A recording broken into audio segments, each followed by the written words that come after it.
seen personally with my parents, or have heard stories of how, you know, they came to the States with $5,000 in their pocket and no English. And, you know, we lived in a 1-bedroom apartment. And so it's just, it's cool. I know that whatever it is that, you know, someone wants, just like homeownership, you can get to it. It's just, it's hard work. And in some people's lives, you know, they've done everything right and homeownership's going to be super easy. And then with others, you know, it's going to be work. It's going to be hard work to get you there, and hopefully you pass on that to, you know, to your kids and stuff like that. So I would say what my parents instilled in me of, like, we brought you here for a reason, you know, like we came to the States to give you a better life. Hi guys, my name is Tina Hong. I'm Anna Ostrowski. And we are so excited to have Patty Mendiola join us today. She is an expert in mortgage, and she just is so genuine with what she does. And so I've had the pleasure to invite her on today's mini interview series. So Patty, why don't you start off with just telling us a little bit about you? Hello, my name is Patty. I am a local mortgage loan officer. I also do business nationwide, focusing on purchases and refinances, do a little bit of one-off stuff, construction loans, land loans, but primarily purchases and refinances, which of course is keeping me busy right now. Yeah. So I think one of our big questions is probably like, when is it a good time to buy a house, or even talk to a mortgage loan officer in the process? Like, do they go find a house first, or do they go talk to you? Like, how does it work? So my husband has a really great term. I think it's going to the mall without your wallet. You know, it's kind of like looking for a home without having your financing in order. So as far as where to start, so definitely I would be your primary point of contact from the beginning, just to kind of help guide you. You know, is right now even a good time? Are there things that we need to work on? Is it credit? Do you have to save some money? Maybe we just have to reanalyze your budget, because I think that's very important. One of the most important questions I get from clients are, what's the most I can get? Well, if the most that you can get is a $3,000 mortgage payment, you may not want to shoot for that. So we just have to ask the right questions and kind of figure out, you know, what direction are we going in? What's important to you?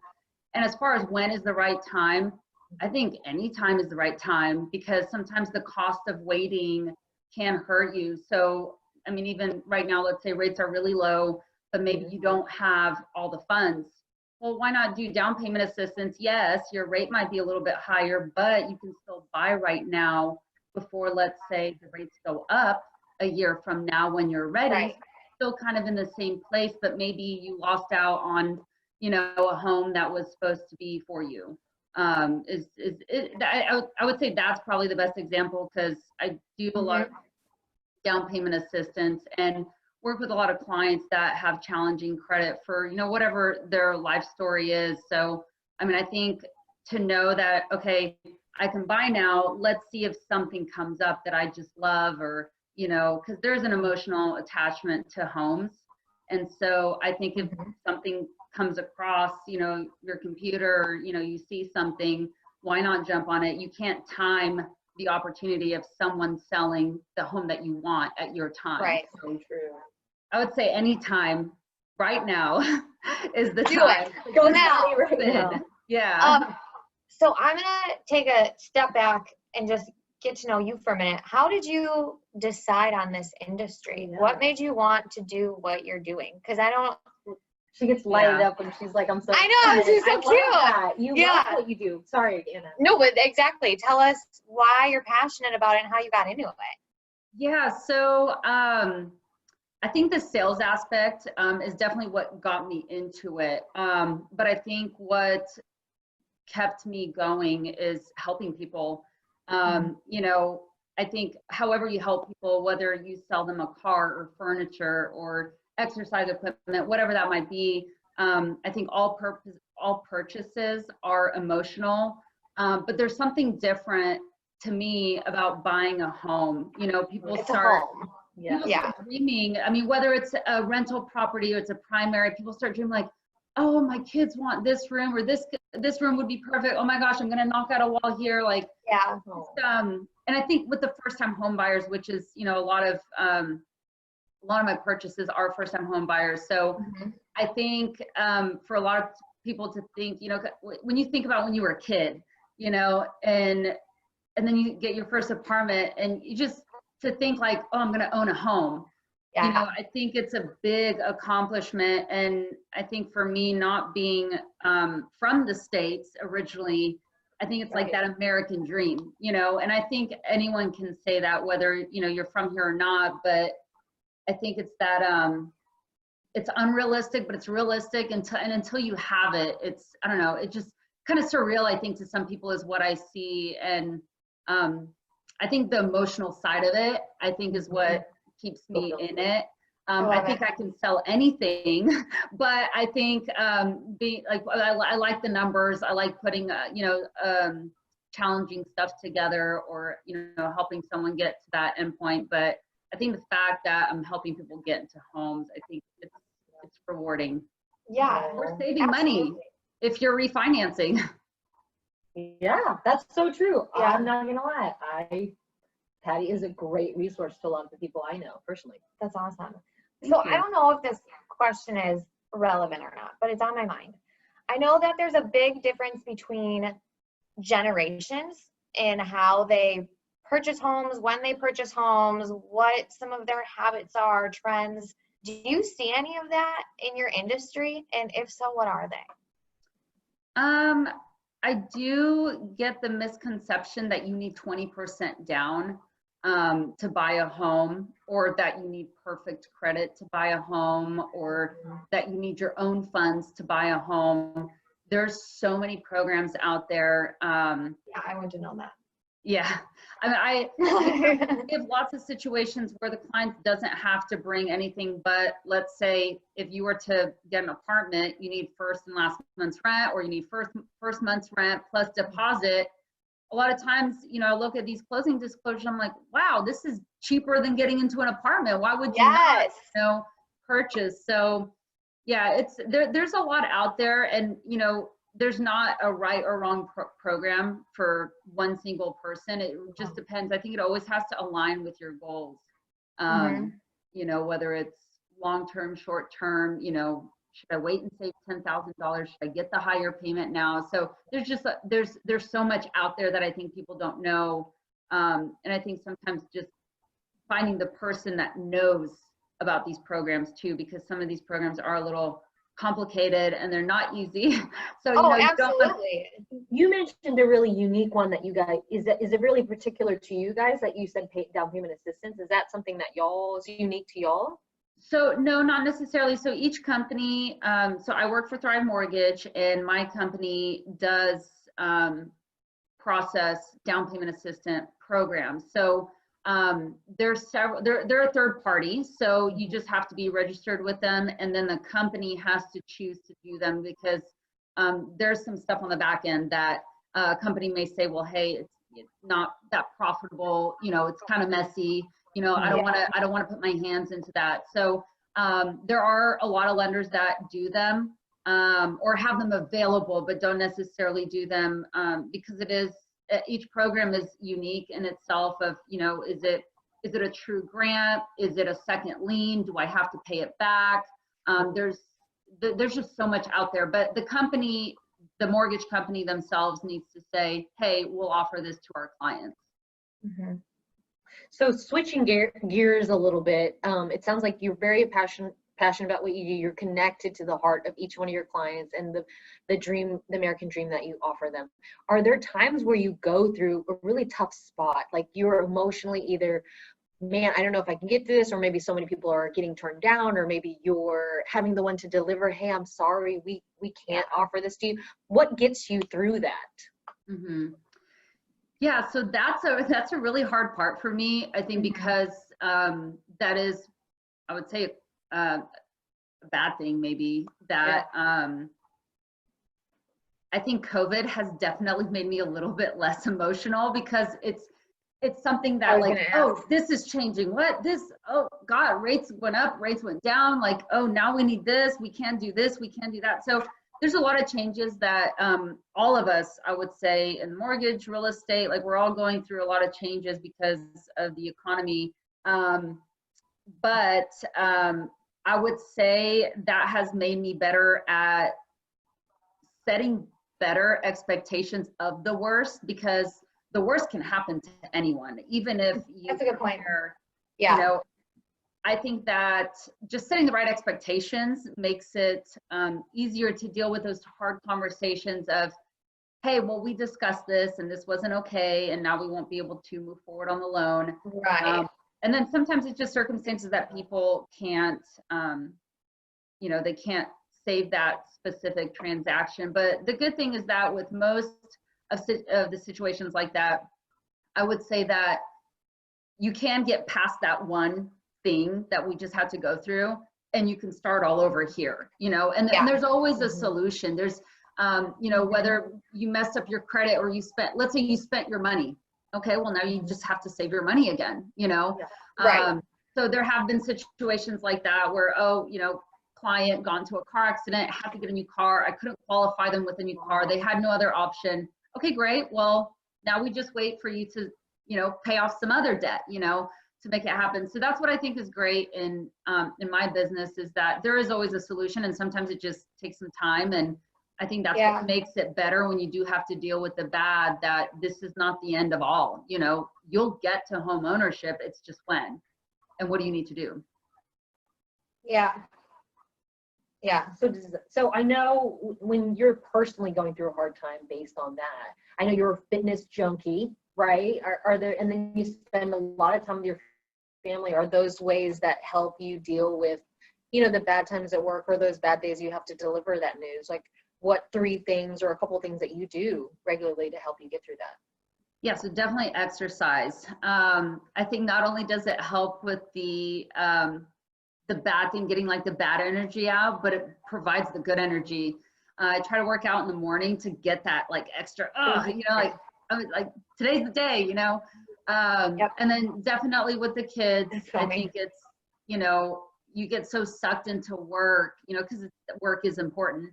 At the end of the day, it's like, okay, I'm going to cut off just for a little bit, be present with my girls. And, I have so much to be grateful for aside of all the bad. It's hard to think about it as work, because I think I do get too emotionally involved with it. But being with my family is, they make me laugh. They say the craziest thing. I think my oldest daughter said she wanted a baby in her stomach the other day. I'm like, no, that's not okay. There's not time for that yet. Spanish? Yeah. Couple more years. 30 more years. So she's. I was gonna say 30 more years. Yeah, I said, baby, you have to be a little bit bigger and older for that. And I don't know where she got it from. I obviously do not have a baby in my stomach, but maybe she's trying to tell me something. I don't know. Yeah. So let me ask about that. I am not a mom, but it's definitely something that's crossed my mind of, okay, when I have kids, do I need to be worried about putting my career aside? Like, what is it like to be a working mom? How is that going for you? What advice do you have? Because you're rocking it. It seems like in both areas. So talk to us a little bit about how you're doing that. Yeah, so I think the biggest thing that I think my husband has helped me a lot with is using other resources to make certain aspects of life easier. So although we do have a nanny, yes, that's a cost, and it's more expensive than daycare, but we have found ways to make sacrifices in other areas where, I do have the flexibility of doing something with my daughter in the middle of the day, if I wanted to or needed to, or to do a doctor's appointment for that extra expense. So I think, you have to make sacrifices in one area over the other to make it work for you. And, whether you're working full-time, part-time, or maybe you're even stay-at-home mom, I think it's super important that, yes, you can do it, stay-at-home mom, but maybe you do need that extra help of having someone come and, help you with laundry, 1 hour a week, something, whatever that is. So I think being resourceful with, whatever it is, or maybe you're just going to the gym, or maybe you're just going to go sit in your car and drink coffee for an hour. For sure. 4 hours. Yeah. Just let me sleep. I promised myself if I ever became a home mom, I would still have someone come 4 hours a day so I could work out, have some personal time, like just. Yeah, need that. It's super important. I think you really have to make time for yourself, and yeah, just being resourceful and you know, finding ways to make your life easier, whether it's with work, without work, you know, making it work for your schedule, whatever it is that you need. Because I do think it takes different personalities for both, and there's no right or wrong with either of them. I think both moms need that help, and I think you just have to find a way to have that good balance, to be healthy in your mind and physically. No, absolutely. You mentioned that you're not from the States, is that right? Mm-hmm. Has that played a role in maybe the hardships of your career? I don't know if you knew English from the beginning, like, or has it been something you've embraced where you're like, oh, the Polish community, you know, like, tell us a little bit about how your heritage plays a role. So, And I apologize if we're cutting in and out. It's a little icky. oh, it breaks up a little bit, but I can see you I know, guys. sorry. Okay. Sorry. So yeah, I would say that there was a lot of like kind of hidden pressure of we brought you here to the States, like you're here to do better than us, to have more than us, to make more money than us. Like I remember that as a kid, oddly, like I need to make straight A's, you know, I have to get a good paying job, you know, no debt. And so that I would say that has played a role, because I feel like it did kind of stream into, you know, being a teenager and being on my own. But I think a part of that, I think that's why I get so excited with some people that I talk to, and they're like, I can't believe this is happening. I've been preparing this for 2 years. And, you know, now I can, you know, so I work with a lot of different cultures, and I would say more outside of the American culture, to where I see the, this might not be the right word to use, entitlement. It's fine. We can cut it out. Oh. Yeah. Yeah. No, that's fine. It's true. Yeah. Yeah. That's true. It's just, No, I see the hard work that's been put into that. And I've seen personally with my parents, or have heard stories of how, you know, they came to the States with $5,000 in their pocket and no English. And, you know, we lived in a 1-bedroom apartment. And so it's cool. I know that whatever it is that, you know, someone wants, just like homeownership, you can get to it. It's just, it's hard work. And in some people's lives, you know, they've done everything right, and homeownership's going to be super easy. And then with others, you know, it's going to be work. It's going to be hard work to get you there, and hopefully you pass on that to, you know, to your kids and stuff like that. So I would say what my parents instilled in me of like, we brought you here for a reason, you know, like we came to the States to give you a better life. So go do it. yes, just do it. But the fact that you get to be a part of that and help make that happen now for other people is amazing. Like that, I can see why you'd be so passionate about it. So if someone is interested in finding out more information, or wants to connect with you, or just wants to get more educated, what is the best way for them to do that? Yeah, so I always give out my cell phone number. So not sure if that's good or bad, but I'm always available, no business hours. So just a text message, a phone call. I also have a really easy online application. If that's, I always recommend, unless there's really something that I think is gonna, you know, stop the process. If you're excited to get things started, just do the application. It's better to know now, even if you're not buying for 6 months. I think it's good to prepare, because there's just a lot of things that we look at. So I can try to see if I can share my screen. Yeah, give it a We're try. giving you permission, so hopefully it should be. Okay, let's see here. Oh. Okay, so here's my URL. It's not the easiest, but just, it's So they pretty. would go straight here first if they wanted to contact you? Uh-huh. Okay. Yeah, and I think I'll double check. I think it's on my Zillow website, but if not, you can find me on Zillow and just Zillow Patricia Mendiola.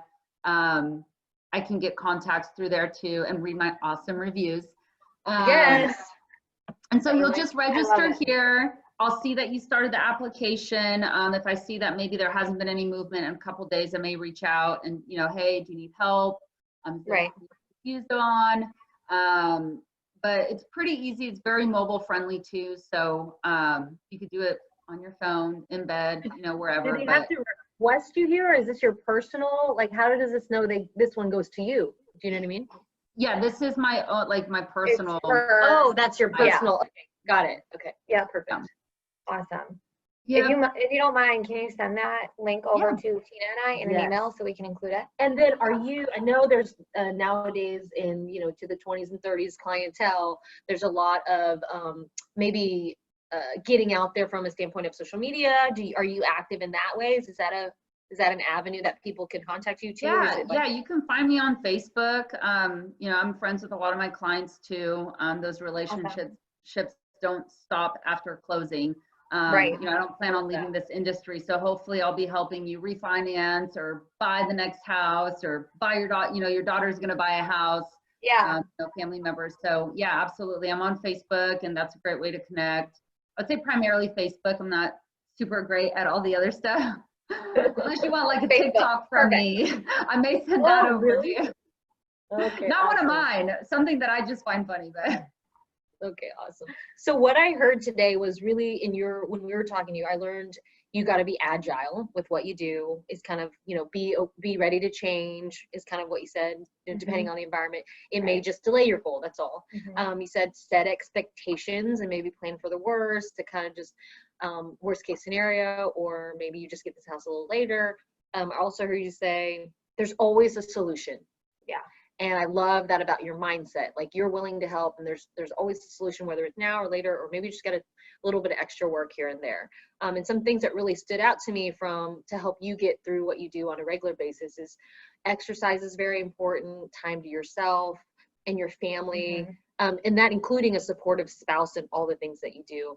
And one thing that really stuck out to me, and I know this personally with some of my clients that are clients of yours, you're exactly right. When you say the relationship doesn't stop after the closing, Patty is so great. She will personally like, hey, how are you doing? I can see that. You want to go hang out? Like, she is genuinely like just all about not obviously not the business part. She wants to help, but you're just a genuine human being, which I'm really appreciative to have known you in my life, and you've been such great help with a lot of my clients.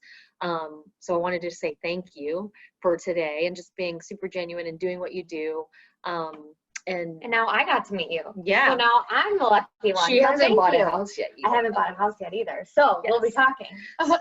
But thank you so much for coming on. It was You so guys. nice to meet you and hear a little bit about what you do and your background and why you got into it and some of the things that you see in your position. So I appreciate it. Thank you. Yes, thank you guys. Thank you again, Patty. My name is Tina. Welcome.